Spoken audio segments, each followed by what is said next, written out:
What is up, entrepreneurs? Welcome to the Friday Live Helpcast with your hostess, the mostess, Gladney. I'm super pumped to be here before you this week. We are diving into your YouTube analytics after our video published and post, two different words, but we're saying it together today. After the video was published and posted this week on the channel, breaking down how to increase your audience retention. A lot of creators were feeling, some of you all, based on some of the comments, a little bit jaded. Some of you all relieved because you finally understand what the heck is happening in the back of the YouTube studio area. And then also, I wanted to take some time today to dive into some of the questions that got posted on the community tab, which was essentially if you saw analytics saying or suggesting certain things on your channel, do you feel comfortable and do you feel confident that you could analyze that content? One. Number two, break that down so that you can see what's working, what's not working, and what to change. And then could you optimize your content to actually do better? I get everybody's not going to be a YouTube guru, as I've sometimes been called, or you really understand this stuff, or you just want to freely create and know that your content is going to essentially work. But YouTube is work. I'm not going to say that it's not. It definitely is work, but it's work that's well worth the reward on the other side, especially if you have a business and you're trying to find a way to marry that content to your business so that you can obviously get more funds and stuff like that, but obviously help people and things like that. So I want to dive into some of the comments as you all have them. Just put a Q with a colon or the two dots, and that way I can search through the comments a little bit better. Maybe we won't be 30 minutes behind in comments for all the ones that come in. I'm going to show you a little bit more and talk about audience retention so that you guys can start to understand how this matters, and then answer questions specifically that you have about what's going on in your video content. If you don't know, YouTube released a update where YouTube analytics that you used to see only on desktop is now available on your phone. I may pull my phone up. I may not, because I don't think I turned it off. But let's dive into some of the chat. Say hello to the fam in the house. We have Kombucha. Good to see you. Happy Friday. What is going on, Mr. Camera Junkie? Good to see you. Sammy Superstar in the build. I ain't. Good to see you. Glad that you are here. Alrighty. So I know sometimes when it comes to analytics, well, it's probably a good portion of times, it's like when you're looking at stuff, it just doesn't make sense. And then also because someone's going to ask, are we only covering this today? If y'all have questions about gear, tech, whatever, because we have had a lot of gear. It was like yesterday evening, a drone was released by DJI, a lot of cool camera stuff. So we can cover that based on your questions, and then we'll go from there. But a lot of updates also came, as I just talked about this on the Social Media Examiner page and channel. We literally just did a live stream a little bit ago. They introduced some updates to mobile. And so basically a lot of stuff that you would see on desktop, you now find on mobile. That's Android as well as iOS. And so I want to pull up a question here that came up on the channel. Let's go to the community tab and we will pull that up, because I feel like you should feel comfortable and confident in what you're publishing and how well that is going to help, or maybe not, with what you're doing. So let's go over here. All right. So this poll we did 2 days ago said, and I asked, do you feel like you can look at your YouTube analytics and know what to change in your videos? So we gave 3 questions. 55 of you took that saw it. 16% said yes. 47% said no. And 36% said sometimes yes, and most of the time no. So if you haven't taken this, we could do a poll over here in the on the live stream. But I'm really curious though. Like, actually, we can do that. I think. Well, I know we can. Let's go here. And if you don't know, you can go to youtube.com/your channel, and then live. I think Doc is what he said is, and that should pull up the current live stream. YouTube is so brilliant.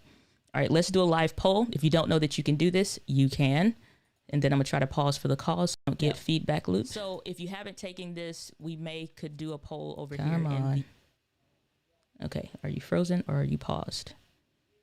Paused. There we go. Because somebody asked me before, how do you do a poll on your channel? This is how.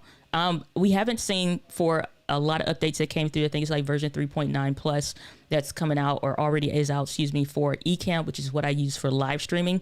We don't have that integrated into this yet where you can do this poll natively. So what you can do, here's what I would suggest, probably the easiest way. This is an on the fly thing with me of wanting to add this poll, but essentially you would schedule your stream however early in advance that you need to. This page now becomes available. The chat is also available as well. So you come down here to create a poll, and then I'm literally going to copy and paste for those of you that are here just to see what the general consensus is. The question goes there, and just going to keep this yes, no, add the option of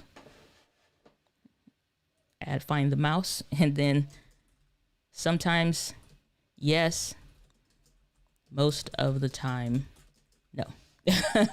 And ask your community, and boom, that is how you do a poll on your live stream. So if you're there on the live stream, check that out. But for most of everybody that took this one, the general consensus is no. We expand out on this question to the comments, and I want to dive into, it was two that really stood out to me here. So a couple people felt, and I think it's really just these two here, said, no, I'd like the answer on how to though. I had a video doing really great, then it stopped completely at 32,000 views.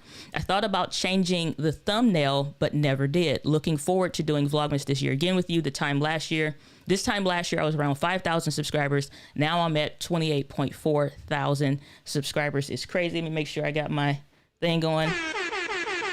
Shout out to Dead Stock Barbershop. So congrats on the growth. Work works when you work it. So here's the thing with this. You can find out what is happening on your video, where the spike is coming from and why. And then you can also see and figure out why things are changing.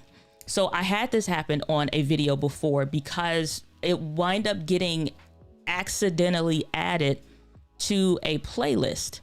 And I'm like, this has nothing, like I started looking at who is being recommended this video, and I started to look and analyze what, like, where are you coming from? That's probably the best answer that you can, or not answer, but best question that you can ask yourself. Where are these people coming from? And you want to think about their browse pattern.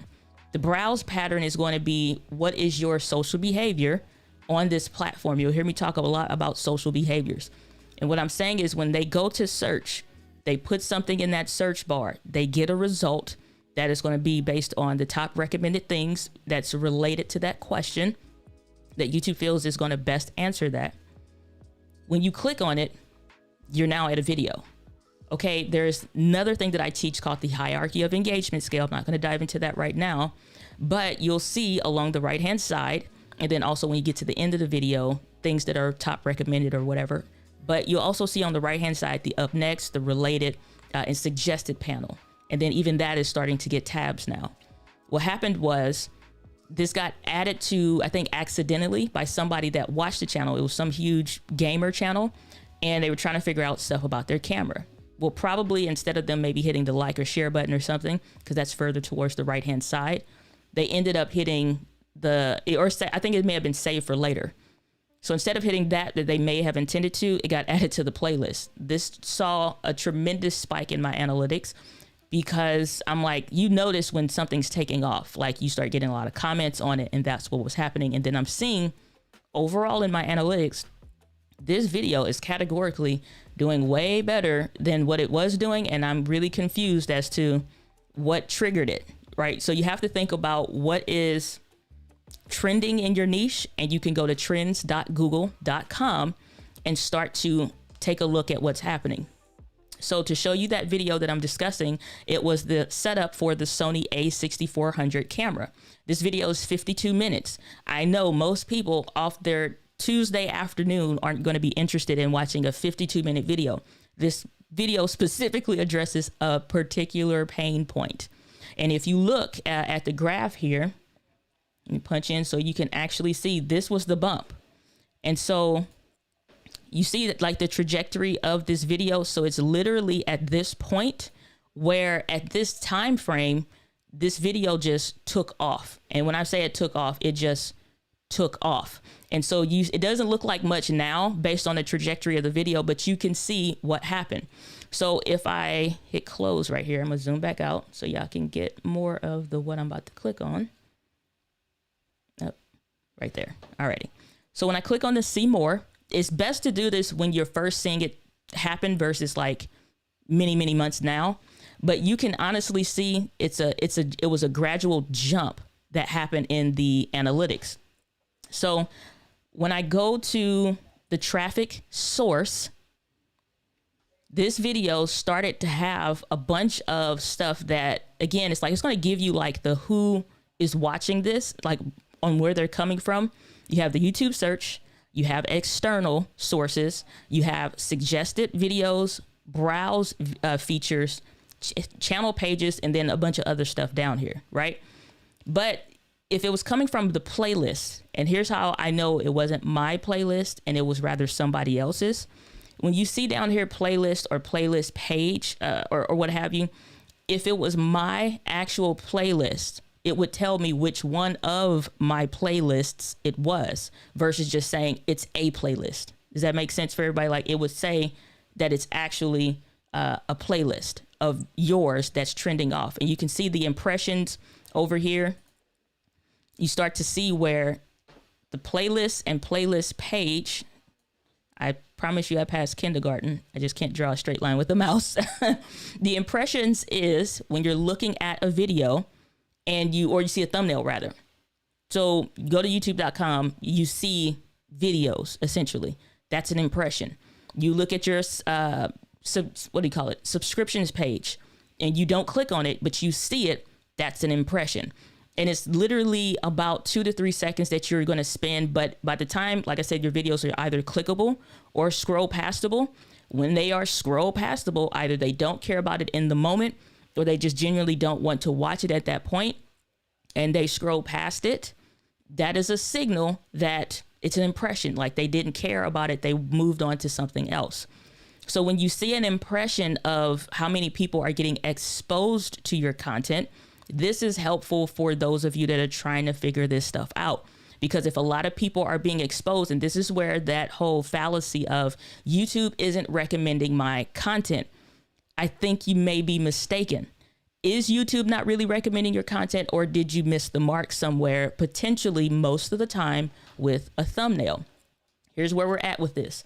When you have your, actually, let me go real quick. Pause for the cause. There we go. All right. So when you have where you are going through your stuff and you're thinking like YouTube isn't recommending my content, they don't like my channel, or they only promote big people, that is false. Your impressions will always tell you the truth. Here is the logical progression of how this works. When you go back over here to this graph, and I'm specifically looking at this dedicated video, right? This is very, very typical of most of you all that are dealing with the same issue that the gentleman whose question I was answering earlier talked about. The impressions, were they exposed to your content? YouTube showed it to them. Now the next thing is impressions click-through rate.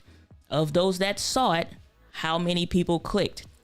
Based on playlists, you saw that that was 4.3%. And based on the playlist page is 6%. So if you're going through what was weird is that now I already know I'm going to get a lot of search. And I'm going to get a lot of people recommending these kinds of videos because they make sense as to the why I'm creating it. Nobody's just clicking on the 53 minute video for no reason. So I know that I'm pretty much going to have a pretty good YouTube search click-through rate and a pretty good one for external sources. If you go up here to views by traffic sources, you'll see other stuff that's down here. So if you want to go to watch time, average view durations, click-through rate, impressions, then you can see that. The more metrics will give you, some stuff is highlighted, other stuff is not, based on the page that you're on, the video that you're on, and what you're looking at. Sometimes it's based on if it's not available, like if your video's too new. And then sometimes it's based on like you need to be on your overall analytics page, not a specific videos page to see that specific thing. Or like posts in this area, posts aren't relevant because this is a video. So it makes sense. So that way you can see what's all going into this. Some of y'all only click on the subscribers lost. Cool out on that one. Stop looking at how many people you lost, because what you'll notice sometimes, some of you, I'll come to your channel when I'm reviewing them, when we do that on an occasion, or people will, like if it's a client and we signed up for like a 30-minute, 60-minute session, it's usually in those 60-minute sessions we get to dive into analytics, and people are like, man, I lost these many subscribers. Why are you even looking at that? Like sometimes it's bots, y'all. Y'all do know people pay bots to do stuff, right? And don't think I don't know what that looks like analytically, okay? I'm not gonna call nobody out by name, but I know what that looks like when you show me your analytics and I'm seeing like, so you bought views on Fiverr, right? Some of y'all only looking at how many I gained. The gained is helpful, the lost is not. Go over here to more, then you can go more into the weeds kind of a deal. But when you clicking on this kind of stuff, you can know what the heck is really happening in this video. Where is the stuff coming from?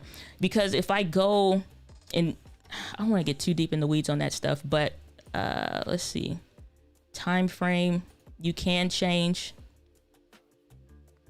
I'm gonna try to minimize this down some. Come on.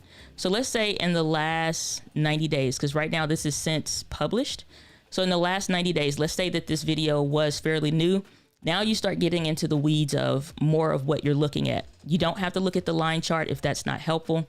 You can change that to a bar graph, and you can change that from daily to something else if the something else will come. So weekly, whatever. So daily, obviously the line chart looks a little busy, but you can see what the heck is happening. When you scroll down now to your analytics in the traffic sources area, which is where we're at. So you can follow along if you got a video you want to look at. Come on, scroll down thing. There we go. So now you can see within a smaller time frame, like this one, I'm looking at the last 90 days. This video is probably a year plus old, but in the last 90 days, where is that stuff coming from now, right? So if it's a specific time frame, you can do a customized look to look and see when this stuff actually hit and where that traffic is coming from. The impressions will let you know where it's being suggested the most. We've talked about this before, that suggested, related, up next. Like even if you don't rank number 1 through 5 or 6 in that, somebody's looking at your, they search for something and you see that before you need to keep scrolling. Let's say you don't show up within those first couple clicks or scrolls or whatever. That doesn't mean that YouTube is still not recommending your stuff. This is proof positive that what I've been showing you all works for you, not just me. So when you look at your analytics, even though you may not rank as one of the 1, 2, 3, 4, 5, 6 people, you may show up when that person clicks on that video that is a 1, 2, 3, 4, 5. Where are you coming up? How related and suggested is that content? You'll find out that certain creators, certain channels, people, you'll hear me say people don't drink water once. People will go through and consume your content. It's just you need to look at this stuff and knowing the what to do and where stuff are coming from. So if we look just solely here, right? People say YouTube's not recommending my stuff. They say, yes, we are. Based on YouTube search, these are the amount of people that we've exposed your video to. Almost 20,000 people. About close to 10%, 9.6 exactly, percent is the people that saw and was exposed to it and actually clicked through to watch it. This is why only looking at your views is not helpful. So if you notice that a video is getting a lot of attention, it's being exposed to a lot of people, but not a ton of people are clicking, like that's something to really, consider. Think about that. Just go to the comments real quick. If you guys have questions, feel free to drop those questions in the chat. I'm going to go through real quick and try to get that. All right, what's going on? Silver Lining Home Place. What's going on? The Sister Crystal Show. Good to see you. Real Talk with Melissa. Good to see you. Glad that you're here. Okay. What's going on? Angela W. Consulting. Good to see you. Glad that you're here. Brown and Beachy. It's a good day, and everyone in the chat. Hello, hello. Poor to Rich is saying, tonight is my birthday. I want to reach 50. Now I have 19. Are you referring to subscribers? Then, hey, man, you got to earn it. Put in the work. You can get them. I don't know if it's going to be by the birthday, but so, yeah. Saying, yeah, I don't worry about the subs loss, but but not buying. Yeah, people purchase subscribers. I see that even on Instagram. You can tell all of that. Saying great points and saying phenomenal information. Glad to be of service. All right, so the next thing that I want to expose you all to, let's take a deeper look at this video here. So that's the overall perspective. It's kind of hard when you're looking at something that is older, because I'm trying to go back in time here. It's not that hard, but it's possible. This is the other metric over here. This is just on that general videos analytics page. This is what you should be looking at when you're trying to identify what is happening on this one video, right? Individual videos. It's two places you'll find your core analytics. The first one is going to be your overall analytics tab. The second one is going to be your analytics tab for that individual video. So if you want to identify what is happening on this one particular video, you need to go click on that video and then go to the analytics tab, and that's where we are here. Over here on the right hand side, you'll see the real-time information. It'll tell you based on your top traffic sources what those percentage views are, like essentially who's doing better, who's doing worse. So you don't necessarily have to go to that other page to see that. We talked about audience retention, right? So this is where another place where it's helpful when you're talking about your content. I probably have to do, let me make a note to myself. This next month or so, we are going to be talking a lot about tech, but I really want to dive into YouTube specific stuff on the channel to really make sure y'all dive into this. So I'm making a note to myself about a new video to make. When you're talking about channel chapters, you've heard me mention this on live streams. If you're new here, welcome. If you've been around for a while, y'all have heard this before, where I'm saying, yes, channel chapters are automatically added, but when you specifically say what that is about, YouTube is going to guess. Do you want something that's going to guess for you, or do you want to specifically say it in the language that you know your targeted viewer will understand, and then put a channel chapter? So if I was going to put channel chapters on this live stream based on certain parts, I know the specific and right verbiage and the way that you may understand it best, versus YouTube trying to figure that out.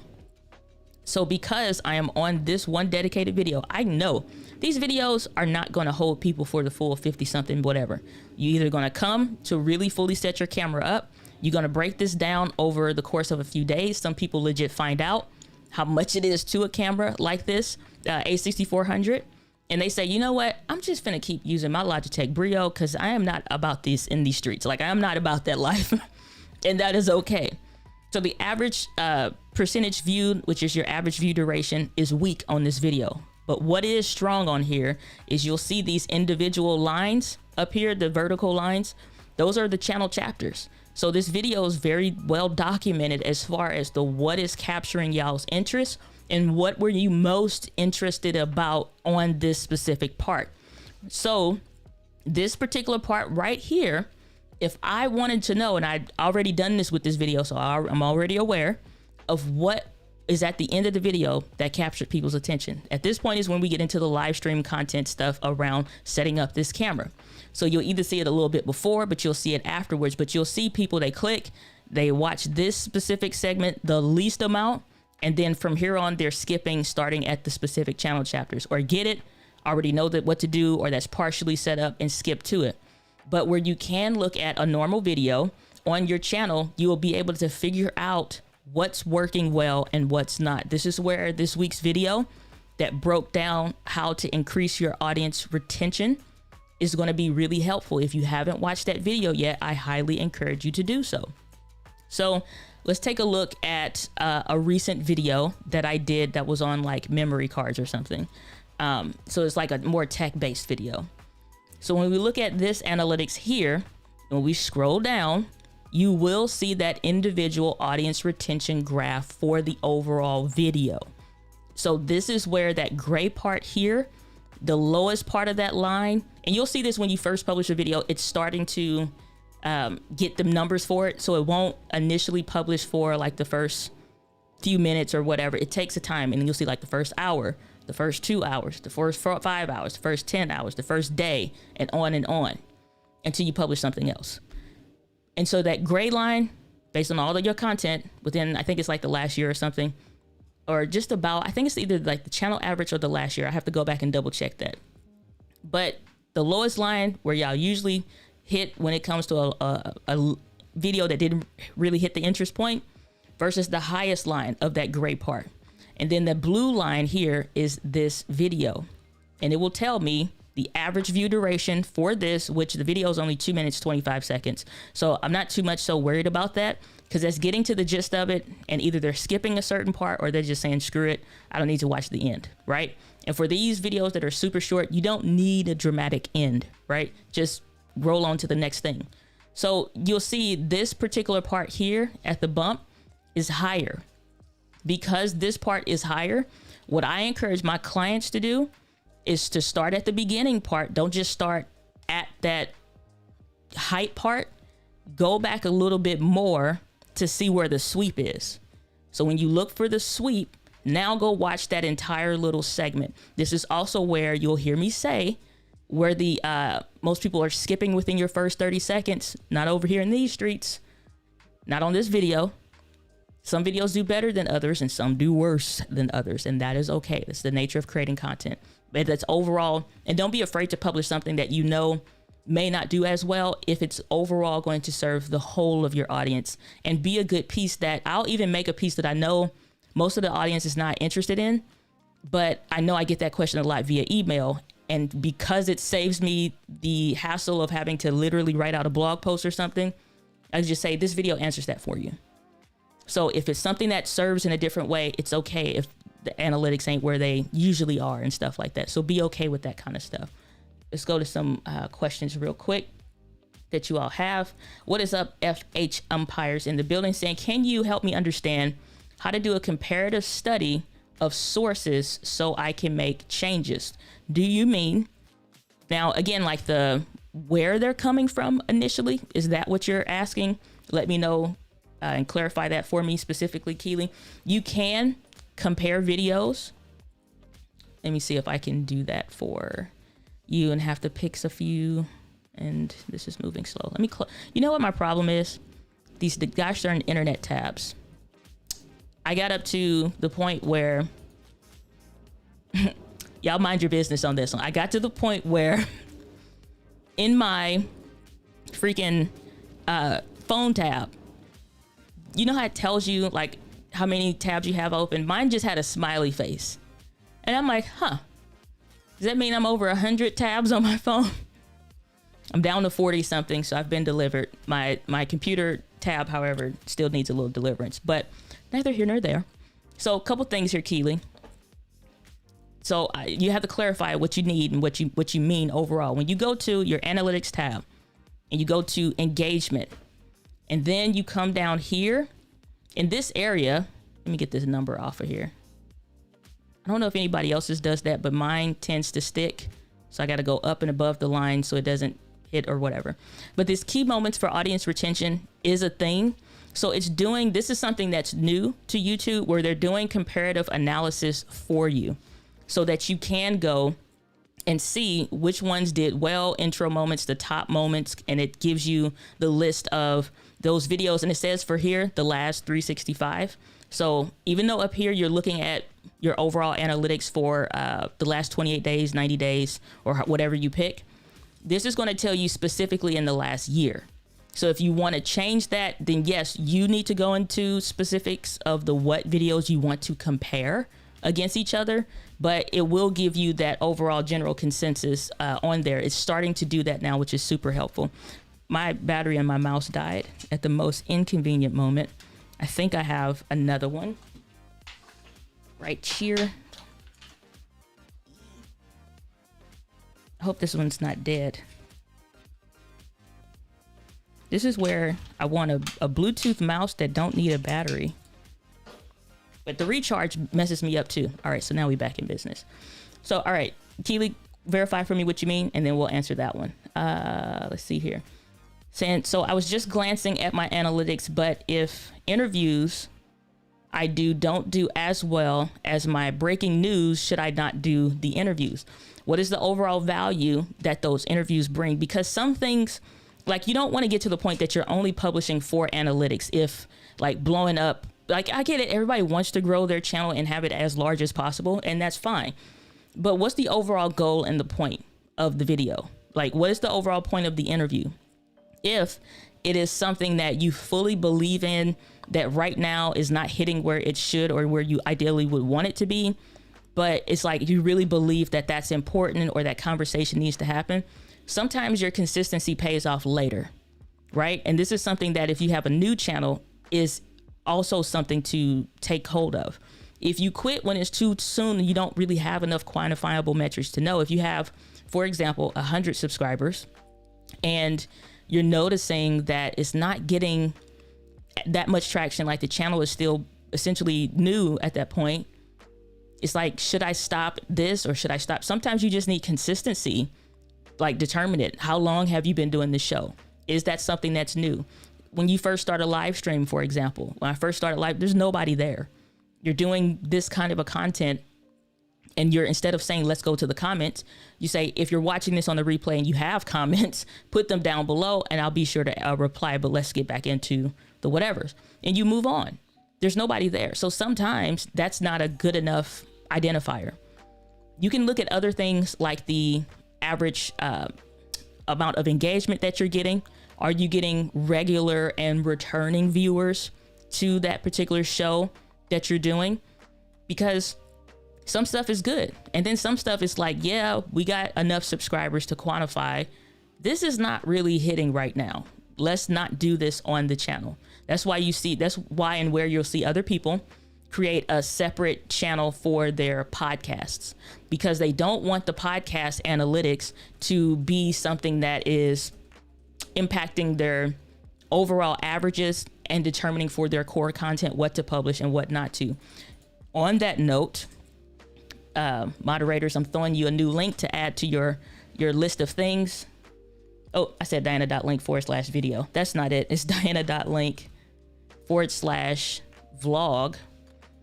For that specific reason, there we go. So forget the video one. That one goes nowhere, but this one does. So when you go to diana.link/vlog, there's a new channel. I literally just made that this week. It's completely brand new. This channel is because of that very same reason. And granted, I've been doing this going on, it'd be 6 years next year of making video content really seriously in the last 3 years, focusing on significantly growing the channel. So this is coming after a lot of videos, a lot of thought. The vlog content is no longer going to be housed on this channel. It's only going to be tips, trainings, and tutorial content here. On the vlog channel, I'm documenting my experience. The Being a Creator series is moving over there. Because ultimately, it's like, yeah, the series isn't doing as well as I would hope, but it's a other quantifiable metric that analytics can't judge. And that's, I want the content. It means more to me to have the vlog content and have it where it has a life and it, like, that memory is captured and it's documented, because when I look back a year from now, those memories will be worth more than a piece of gold. And it has happened tremendously. Those clips come in handy And people also get the gist. Also, they think some overnight success. It's like, no, it's been work. So sometimes it's like a second channel in some instances is helpful. On some instances, it's not. It's like, maybe let's pause this. Maybe do it seasonally or whatever. So don't give up on something that you want to do too much. But sometimes it's like, if you believe in it, you want it, you just got to keep doing it. You know what I'm saying? It's like, there's no analytics to judge that, like your belief. You know what I'm saying? Like, when I first started doing the tutorial videos around cameras and stuff, I didn't rank on YouTube. There was nobody sharing and saying, you got to watch Diana stuff. They were saying, like, watch these other channels that were already large and doing well and used to doing that. The other part of that, and I'll move on to the next question, is what's called channel authority. When you are creating content around a specific niche and core focused amount of content, you start to build and develop channel authority in that area. As more people are being exposed to your content, watching the content, and engaging with the content, YouTube now, and especially sharing it, YouTube now has other metrics that they can quantify. A human was involved in this process that actually liked it, watched it, shared it, engaged with it. Because of that, they like, okay, we're not seeing any of the signs that it's a bot, that it's false or whatever. They get it. They're like, cool, this will work. We can share this out. Like, it's related. YouTube did a research analysis. Not YouTube, Google did a research analysis of how search works. I watched this like last year. It's like a report or something that they put out. Related content that actually is correct and matters, and YouTube is essentially the same, is what they focus on. So if your blog post that's 12 words that doesn't mean anything about anything, but it says how to grow a YouTube channel, they like, yeah, this don't have any of the stuff that people want or need. It doesn't have enough related information, so it actually is a positive reflection on us that we can give you the right answers the first time. If you put in how to grow a YouTube channel and all you saw was results for how to cook a steak, you'd be like, what the hell is wrong with YouTube? Is it broken? Let's go to Twitter and find out. So, you know, something to think about. Alrighty. Let me scroll. How did I get lost in the comments this time? All right. Okay, I'm back. Vaughn Sanders in the building. Good to see you. Saying, learning to read the analytics has provided some really good feedback about my channel. Glad to hear it. Okay, DJ just called my brio using self. No comment. Good to see you, Prairie Life. Glad that you are here. Happy weekend. I'll be catching the first half of the stream later. Really interested in retention analysis. Great. Awesome. Saying I'm the same way. I have hundreds. So if you have hundreds of subscribers, then keep going. Sometimes it's too soon. If you only give something 10 episodes of your interview show, it hasn't been even out long enough for people to like really start to like, oh, one, it's a trust factor. When you first start doing live streams, it's interviews, shows and stuff like that. And then also, especially like live streams, if you're going to start doing this, people want to know that you're, one, reliable, two, actually going to bring it, because you're asking me to commit 30 plus minutes to this. And I don't know if like we're going to get like, are we just going to play around, or is it for real? Like you diving into something? If the interview is saying like interviews are the same time, even thing like podcasts, like you can skip ahead, but you really won't know, right? Until you for real go through it. Are you really like, is it going to be something valuable worth my time? Or it's like, should I go to the meeting, or could this have been an email type of stuff? People consume the content in the very same kind of like behavior pattern. So if you have a couple hundred subscribers, you're seeing where the retention is good, right? You're getting closer to that 50% mark or maybe better in your average view duration, the retention, people are staying with the video. Okay, for those people that are actually clicking, they're actually watching it. If you notice that not a lot of people are clicking on the video, but those that do are watching, you may have a thumbnail problem. So now it's time to look at thumbnails and, you know, potentially see how much better can we do with this? What kind of a better job can we do with our improving our thumbnails and updating it? So, capture or take a screenshot of where you're at right now before the thumbnail update, and then take a look afterwards. Or you could do something like TubeBuddy and do an A/B test, which will do a thumbnail comparison for you. When you go to tubebuddy.com/Diana or diana.link/TubeBuddy, whatever you prefer. When you go to TubeBuddy and you go into your account, then you have in there where you can do an A/B analysis across a couple things, and then take and see if you want to do a week, or see if you want to do where it's like until a good enough result is a variation test is what it's called, is figure outable. So here's an example of one that I just did where you can start to see like the thumbnail wasn't that amazing. I'm ultimately going to change it, but I'm just like, let me see if this little bit of a change makes any difference for real, but I'm ultimately change this one to make it so much better. But this is one that I just recently did for a thumbnail, because I'm like, both of them are kind of stupid in my opinion. It's like, I don't know what to really put for this one right now, but I got an idea like 3 days later that I'm like, why you didn't come when I was planning the video? Neither here nor there. So this is version 1. The original thumbnail was like crop factors explained, to the thumbnail variation of camera and lenses simplified. Both of those suck, rightly so. But I'm like, which one is going to do better based off of what I can do at the time? I'm like, the video needs to go. It just needs to go.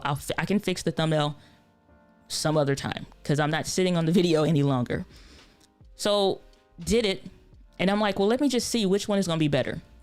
The first thing is here is the click-through rate, which if you look back at how people go through their social behavior on YouTube, they're going to be exposed to this video.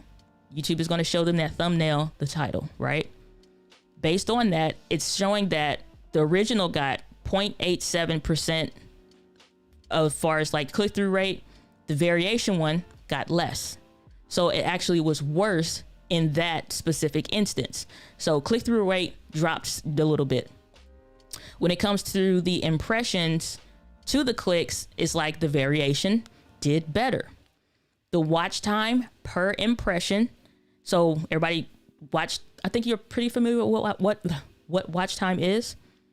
Watch time impression went up a little bit. Not much, but it went up a little bit.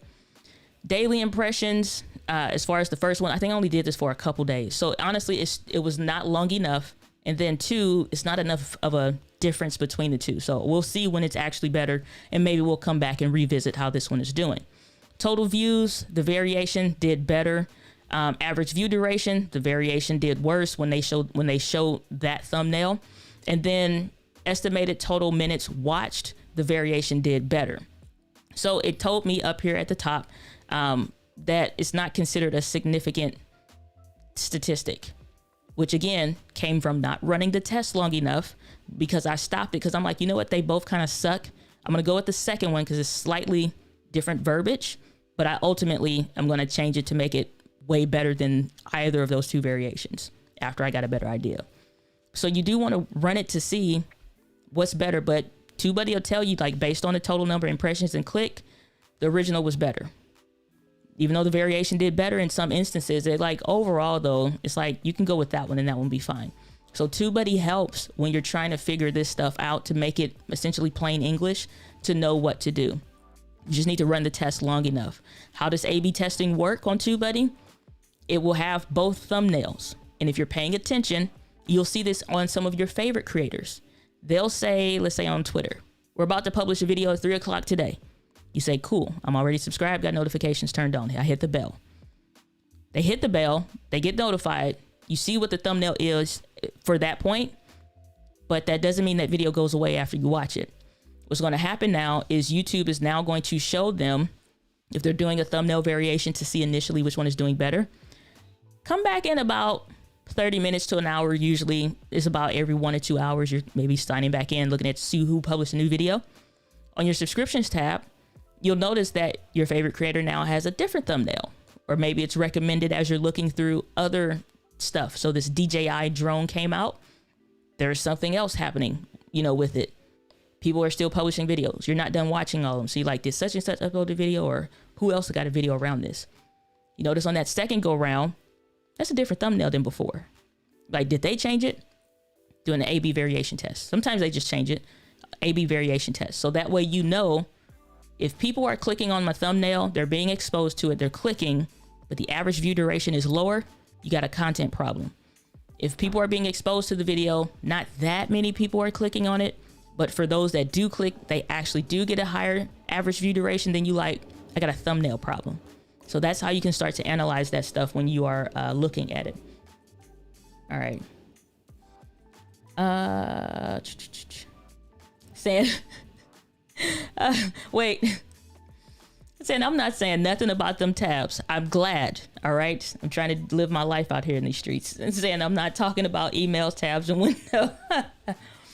So I switched to the Brave browser and it sucks much less than Chrome and others. See, the only thing with switching browsers is that that's not going to help me. Everything else is like Google related or whatever. So it's like, it is what it is. Saying one person, my mom was on one of them, I'm guessing. And you're saying the interview series that you're doing, it's something very new to the channel. So sometimes just give it some time. You got a little bit of belief system in the, like, this is important, or you believe that conversation needs to be there. Sometimes stuff hit a year after you started doing it. You know what I'm saying? Like it got traction finally, right? It may be a year later, but are you committed to it that much to leave that on the channel and consistently do it? Because if you change stuff too much, you don't have enough data on any platform to really make a decision. So saying, okay, it's been 2 years. The interviews are new for me. Can't say I have a strong conviction to do them. Take a look. Are people that are watching it, are they really consuming this for a long time? Like, do you have like 50, 60+% of people that are watching, or just whatever's normal for your channel? Is it doing a good job with retaining people? Because sometimes maybe you can start publishing that someplace else and get more exposure to it. Like, also, like, we do have to think about like branding and marketing our stuff. What are we doing to promote it? Do we have a bomb Facebook group or a Facebook page that's pretty active? Did we tell the community that we're doing our next interview at such and such and such and such with this person, this person, this person? Like, you got them in. Are you talking about it on your Instagram stories? Did you put it out like a promo post about it on your Instagram page?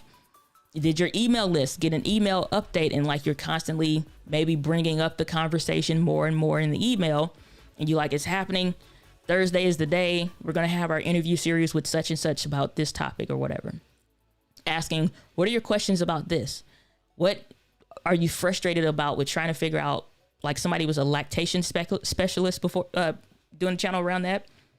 What's the hardest? Moms, address them directly. Moms, what's the hardest thing about trying to get your baby to latch, you know, when they're a week old? Or what are you struggling with right now? It could be sore nipples, for example. It's like, we're going to be talking with a lactation specialist on such and such about whatever, if that's the focus of your content. So things like that. If you have 500 subscribers or more on YouTube, you have access to the community tab. So me asking questions is generally taking an interest in the community, but also because I know it's related to the kind of content that we're going to be talking about moving forward on the channel. So think about that kind of a stuff as well. And you don't have to wait until you get a community tab on YouTube. If you got a dope group of people, I don't care if it's 30 of y'all on your Instagram page, do an Instagram poll in your stories. You know, so just think outside the box with that. Thank you so much. You are most welcome. Saying tabs, not subs. Saying I'm almost at 2,000 subs. Okay. I love TubeBuddy, 100%. TubeBuddy, do Diana.link/TubeBuddy. You can get it. Saying I need to increase my license so I could do the A/B testing with TubeBuddy. Yeah, go for the gold. It's worth it. I mean, if you're gonna go and upgrade, if you go upgrade in TubeBuddy, like, use it. People say, I ain't see no change in my channel growth. Okay, but did you use any of the stuff that you get? Like, you get a ton of crap, like 85+% or more of the things that are like in TubeBuddy, but like, use it. You know what I'm saying? Like, or have a plan. Batch record some content maybe, or get 2 or 3 of your videos ready. Do a really good job trying to optimize that as best as you can. And then, like, so you have like stuff to look at, like plan to use the features. We have JFK Productions in the building. Good to see you. Glad that you are here. If y'all have questions, we're about to be wrapping this up, so throw them over in the chat. Otherwise, when we get to the end of the chat, it's a wrap. So if you get in some love, value out of the stream, make sure you hit that like button. Saying note to self.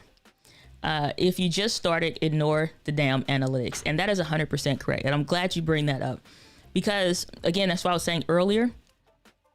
If your stuff is very new, your channel is relatively new. And I don't mean the time.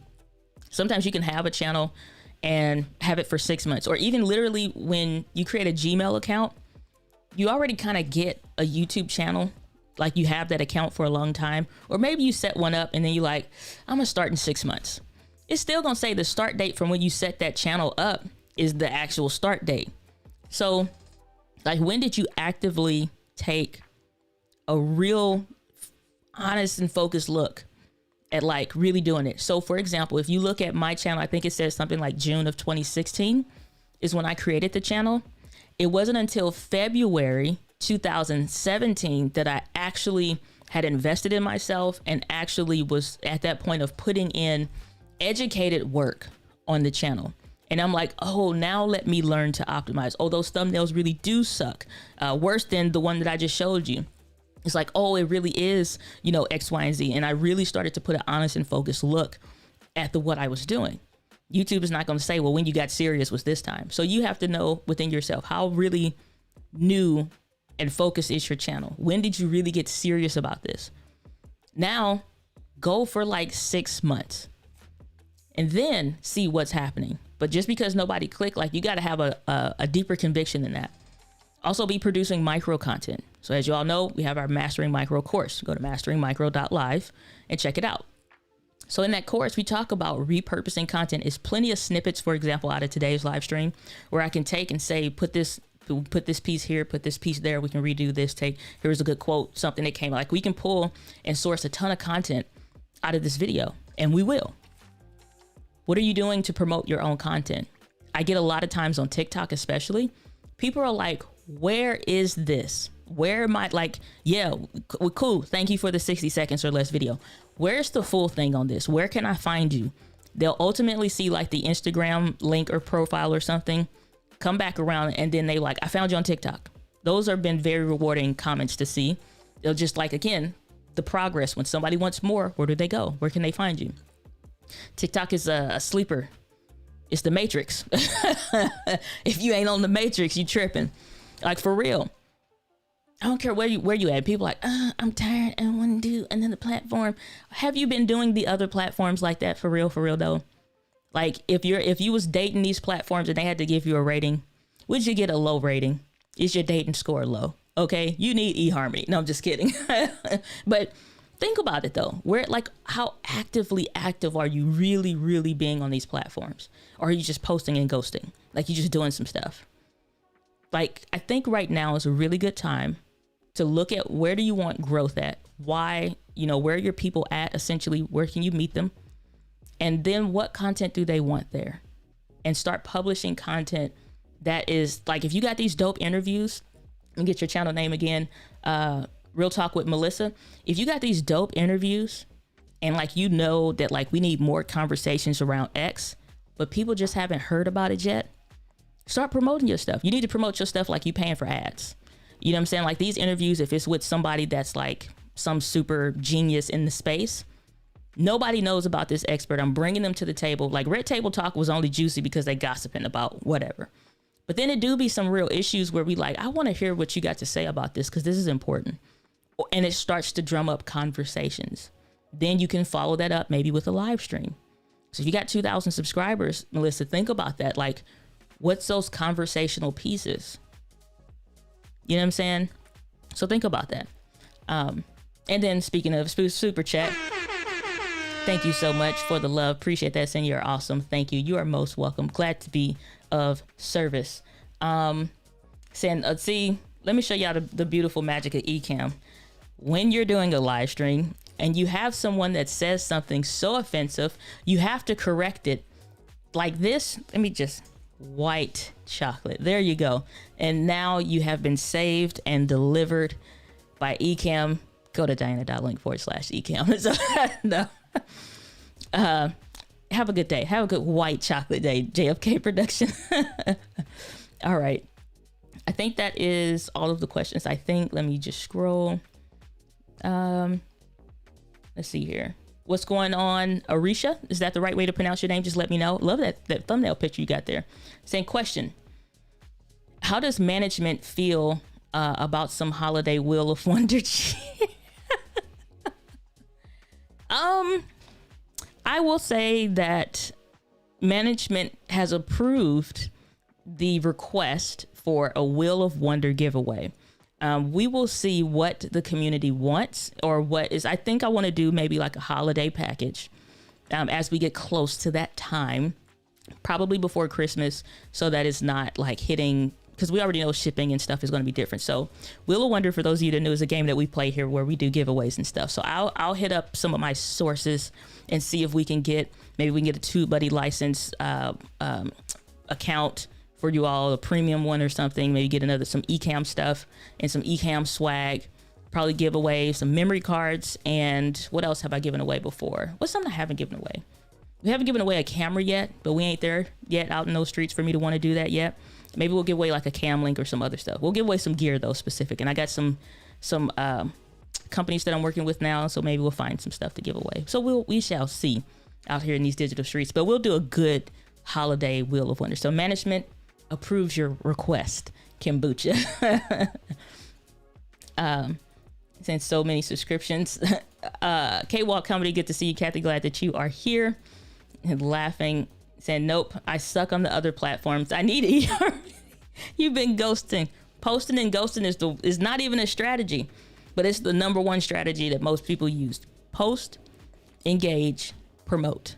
Post, engage, and promote. Meaning just like go watch. Promotion is also taking, for example, what is one of the parts that got the highest amount in your audience retention? Where did you see that bump on a specific part? You know, a lot of people, comparative to other parts of your videos, you know, more people watch this part than other stuff. Go take that part of the video and make that into micro content. Go take that part of the video and make that into micro content. You also comparatively know, maybe it was a really good piece, but it was kind of slow and dragging before that part. But you like, oh, this is a really good part. But you notice that the average view duration, the audience retention is not that high in that specific part. Go take that piece out and share that on social, because you know most of your people didn't watch it. They skipped it, or they left before or after or during they got to that part. So go take those pieces out and start repurposing your content. Again, if you want to dive more into social media micro content strategy, like how to make good micro content, go check out my course, the masteringmicro.live course. So saying NGA Wayne saying you look cute. Why, thank you. Appreciate that. K-Walk Comedy saying, I have not been around, feeling convicted, and the struggle is real in public education. Well, I was glad to have met you in person at People of Video. And so, Kathy, you've heard me talk about your channel before and say how much I enjoy what you're doing. No need to feel ashamed. Everybody does and goes through stuff in their content. Life happens to us all, but it's how you set your sails, right? So, you know, I believe in the education space, so do your thing. Saying, I just want to hear the music and see people go, people, for those of you that haven't played the Wheel of Wonder game with us before, people cheat. Okay, I wish I could say that my community is one that is fair and honest and approachable. My people are not like that. Y'all cheat, okay? Y'all cheat. We'll go over the rules for the Wheel of Wonder game long before we do it.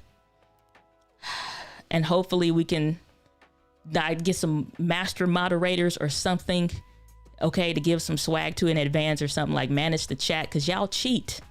You cheat. You ought to be shamed. Shoot. It's saying the Wheel of Wonder hates me. Just the Wheel of Wonder does not. Saying for the glasses wearing creators, if your site is real bad, how do you cope with editing, etc.? The thing is that you have to, and you want to invest in a good monitor and good glasses. That's not just saying like, oh, add the blue light filter, because I did do a video where I went through, and for these specific frames that I wear all the time now, it's like $30. So for the actual frames or whatever, you put your prescriptions in, add whatever features and stuff that you want, and you can get those. So I got a channel on that. But I am, my eyes they have astigmatism in both eyes. So instead of it being round like a basketball, it's shaped like a football at the end, or the, cornea, I guess you would call it. As somebody that used to edit professionally, and now literally all my business is online and stuff, I spend a tremendous amount of time on the screen. Obviously, it's stuff around your eye health, drops, plenty of sleep, rest, stress, all that stuff that helps. Water, drinking water, believe it or not. But as far as like dealing with the sight things, if your programs and tools that you use allow you to change the color of stuff, change the color. So like reds, highlighter yellows, are really like those super vibrant kind of colors don't work well. If you can change something like for dark mode for a lot of stuff, go into dark mode. Use the dark mode version even of the programs. Though sometimes like Filmora, Wondershare Filmora beginner editing program, they have where you can have light mode or dark mode. Choose dark mode, because that also changes the asset features when you're highlighting stuff, right? Or turn the brightness down for certain parts. But a good monitor is probably going to be their best investment if you're asking how to deal with that. And then too, we don't take the proper amount of breaks for reduced eye strain. You got to do that. Like get up and walk and go look at something far away. So even if you get up and go to your front porch or outside, even when I worked, I used to go out in the lot, look at stuff further away. Give your eyes something else to focus on that's just not beams of freaking light and radiation and who knows what else the hell we be consuming. So you have to like I honestly do some studies into eye health a little bit, and just, if you got an eye doctor, talk to them, and ask what their suggestions are. I did add blue light blockers to all of mine, so you don't get the crazy glares. That stuff hurts after a time as well. So there's some things, but it's really like the tools, it's only so much. You can get the little screen filters and all that stuff, but when you color grade or even are looking to see if you look normal or bright orange or, damn near black and white, you want accurate judgment of the colors. That's why a good monitor helps with that. So that's what I would say for you asking about glasses wearing and eye health. It's saying Santa Claus or something. It's saying the Wheel of Wonder treats me worse than these people, parents out in the streets. We're going to pray for you. Okay, we're going to pray for you. Saying one day, Diana, you'll give in to... No, I will never. Okay, dark chocolate is bad for the soul. All right. Saying, are you taking any questions during this live stream? Alexander Taylor Show, good to see you. Glad you're here. Yes. You don't have to give a super chat for me to answer your question. If you want to, that's your choice. But I do go through and I try to answer. It's getting harder these days, but I do try to go through and answer all the questions. So that's what I'm doing right now. You got about 2.2 seconds. If you have a question, put it in the chat and I will answer that, because we already covered the content that I want to cover for the stream. So now I'm going through answering specific questions. Saying the Wheel of Wonder struggle. Y'all have been jaded by the Wheel of Wonder. Shoot. What is going on, Eric? Good to see you. Glad that you're here. The Alexander Taylor Show is asking, just purchased a ZBE10 and I'm looking to use it for my podcast. Episodes usually are an hour to 30 minutes. An hour to an hour and 30 minutes. I'm wondering if I do continuous power through No. You want to get an AC power adapter. Sony has one, and then there are third-party ones like the Go 9 one. I have a list of gear that I recommend for the Sony ZV-E10. We even have a blog post on the website for accessories. Actually, let me pull that up real quick. So if you are an Amazon shopper, you can go that route. I think it is ZV-E10. What was it? Dyna.link ZV-E10. Let me check that link real quick. But what I would suggest is getting the actual Sony one, because I've had mine since 2019. Used, travel all over the place with it. It helps. Okay. It helps to have the original thing. You don't get any of that whining noise. You don't have where you have any frequency issues and stuff like that with it. It's just a really good cable. I don't think that it's worth getting the third party stuff. I get it. It's cheaper. It is an option, but I can't recommend for like super long-term use for years to come kind of a stuff. You know what I'm saying? Like you spent probably close to $1,000. What's another $100 or $50 for this cable that's powering your camera so it doesn't break it? I've had third-party chargers that break my camera, and then you pissed and you like, this don't work all that well. So it's just not worth the bill for that. Here we go. So dyna.link/gear is the link for if you want to go to the recommended stuff for, where's my English? If you go to dyna.link/gear, you will find the list of things that I recommend when it comes to equipment. There is a dedicated group of things here for the ZV-E10, and you will see that the Sony recommended one is over here. Sometimes you can find these for used or open box. There's like Amazon or whatever, other places, Adorama, B&H. This is a good thing. Like, get it. If you get the A6400, 6600, any other camera that uses the FW50 battery, it'll work. So it's not just only for that camera. So there is the Go 9 one. That's $25. And people say it works. That's fine. I'm just being honest and saying I'm not willing to put my $900, $1,000 cameras on the line for $25. I've had third-party stuff fry my cameras before. So that is my personal suggestion, but that is listed there if you prefer to take that. It's not that it's Go 9's not recommendable, but I'm just saying. So you take that with a grain of salt. The reason why I wouldn't use USB-C is because I wouldn't use USB-C. Can you? Yeah, but it's like long-term. No. It's just because it adds additional heat to the camera unnecessarily. And it's only one time that I've gotten the ZV-E10 to actually overheat. And that was sitting on the dash when we were driving to New York City. And it was like, yeah, sitting on the dash of the car. And what do we have? We had power charge to it. And we had 4K. And then we did Bluetooth. The Bluetooth set it off. So when we turned Bluetooth off, no more overheating issues. Bluetooth on, it went crazy. So it was like maybe an hour or something, and then it was like enough. So, which Doc told me, because he's worked for Apple and all this other stuff.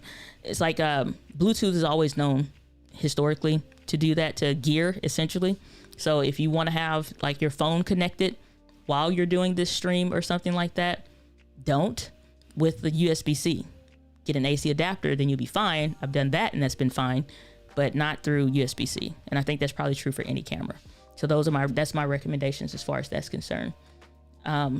Earl, good to see you. Glad you're here. Say gave you, Doc, and others a shout out and tagged you in one of my latest videos. You guys have taught me so much about live streaming and Ecamm in these streets. I live stream 3 days a week. Now, that's what I'm talking about. Glad to be of service. Sincerely, glad to be of service. Saying thanks. Being a musician, the screen time is taxing, and it just takes a little longer to focus on stuff. Like sometimes wouldn't notice blurry stuff.